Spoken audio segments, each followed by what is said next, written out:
presentasi saya hari ini. Yang pertama yang saya hormati Bapak Yogi selaku dosen pengampu mata kuliah kromatografi. Saya sebagai moderator pada presentasi kelompok kami ini. Saya Notul Aulia bersama dengan teman-teman saya Susi Nurfauzia dan Melati Nurul Ilahi.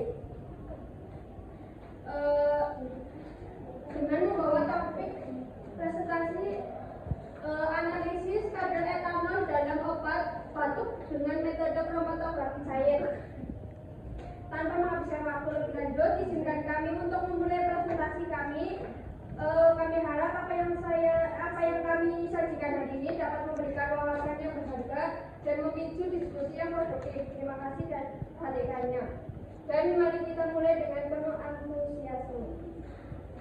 Yang pertama, untuk tujuan penelitian yaitu dalam ajaran Islam diketahui bahwa etanol dikaitkan dengan haram yang dinyatakan haram meskipun memiliki manfaat. Yang kedua, yaitu oleh karena itu untuk melakukan analisa kadar etanol di dalam produk obat batuk menggunakan metode High Performance Liquid Chromatography atau HPLC. Yang selanjutnya ada metode penelitian. Yang pertama, untuk persiapan standar sampel. Standar etanol yang digunakan berupa etanol PA yang dilarutkan dalam air distilasi dengan konsentrasi 1 hingga 40% dalam volume. Etanol diperoleh dari UPT Laboratorium Terpadu Universitas Diponegoro yang disuplai oleh Harap. Selanjutnya, 5 buah sampel etanol dengan konsentrasi berbeda digunakan untuk membuat kurva kalibrasi. Sampel obat bentuk jenis XXX diambil sejumlah 5 mili untuk dianalisa kandungan etanol. Sampel etanol dan obat batuk yang telah siap selanjutnya dilakukan filtrasi menggunakan membran Acrodis ukuran 0,45 mikromili. Selanjutnya, filters yang diperoleh kemudian diinjeksikan sejumlah 1 mili ke dalam pion gelas ukuran 1,5 mili untuk kemudian diletakkan ke dalam tray sampel HPLC. Selanjutnya yaitu sampel yang sudah siap diinjeksikan untuk dilakukan analisa menggunakan HPLC. Selanjutnya akan disampaikan oleh Mbak Susi.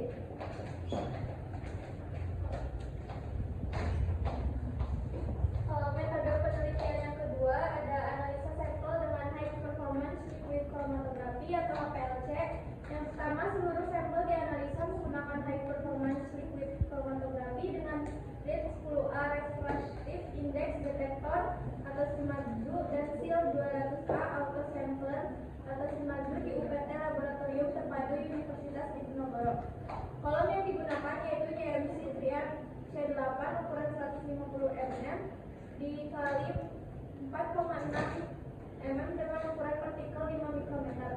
Fase gerak yang digunakan berupa air dan metanol dengan perbandingan 70% P/P dibanding 30% P/P yang telah difiltrasi menggunakan membran selulose nitrat dengan ukuran porin 0,45 mikrometer dan PTFE atau polypropylene beaded ukuran porin 0,5 mikrometer.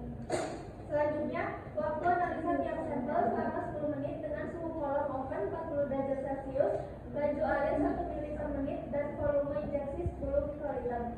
Selanjutnya dilakukan pengolahan data hasil analisa dengan menggunakan software Lab Solution. Hasil dan pembahasannya di sini ada gambar kromatogram HPLC sampel standar etanol konsentrasi 1-40%. Semua sampel yang telah dianalisa menggunakan HPLC ini memiliki profil kromatogram yang sama seperti yang ditampilkan pada gambar 1. Jadi peak etanolnya itu muncul pada menit ke-25 yang ini.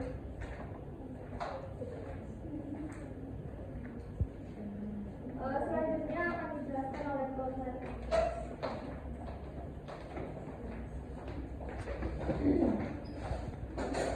Selanjutnya validasi hasil yaitu dari gambar 2 ada kurva analitik konsentrasi etanol. Kurva standar etanol menunjukkan korelasi linear dengan nilai regresi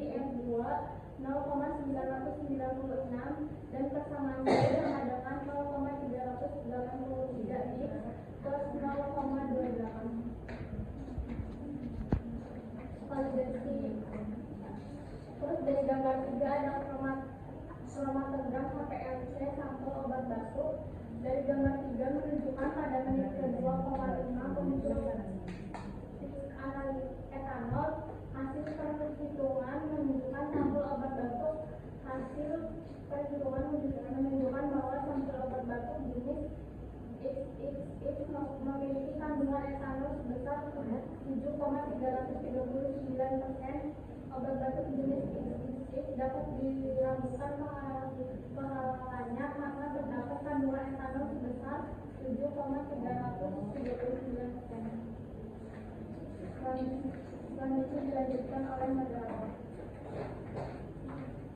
Ya, dari materi yang telah kami sampaikan, apakah ada pertanyaan? Bertanya. Perkenalkan nama saya Sumaya Azhara. Ingin bertanya.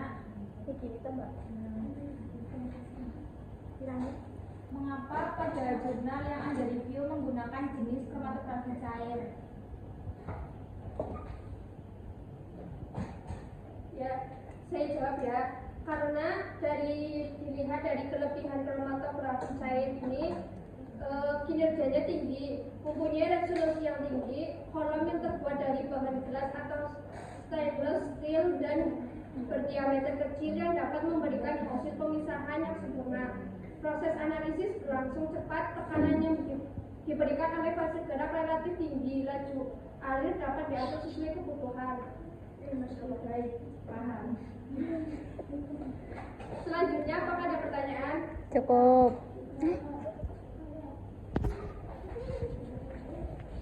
Ya, sebelumnya perkenalkan saya Yulita Amelia, izin bertanya.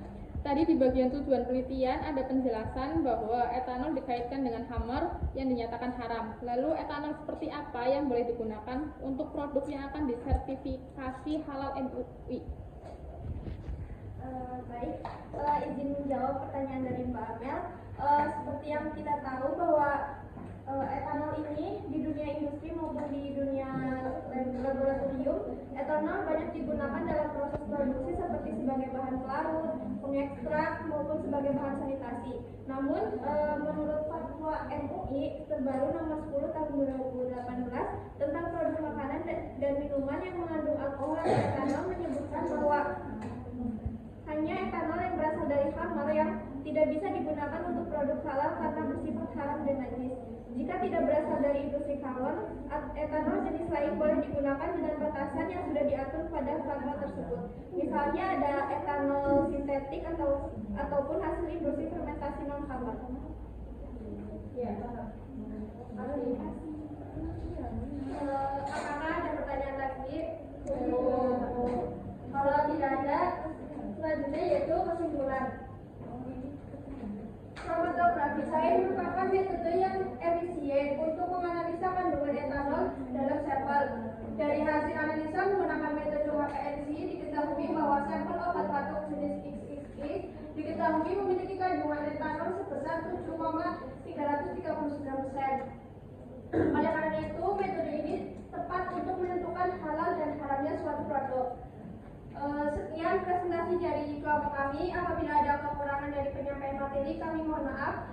Kami akhiri. Wassalamualaikum warahmatullahi wabarakatuh. Waalaikumsalam.